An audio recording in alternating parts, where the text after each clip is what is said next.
Guys, in this video, I will show you how to claim core in MetaMask wallet. Alright, so let's begin with the video. First of all, just open up the MetaMask application on your mobile and make sure you are logged in.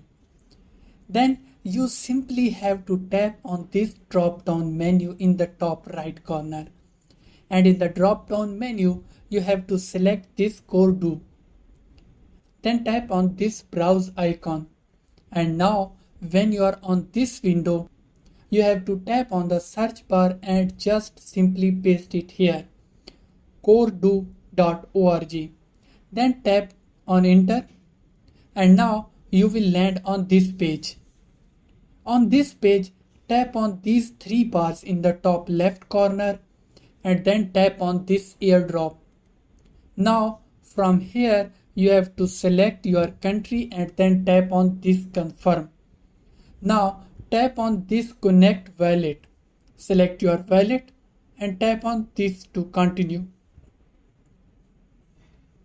Now you just have to tap on this claim and you are done.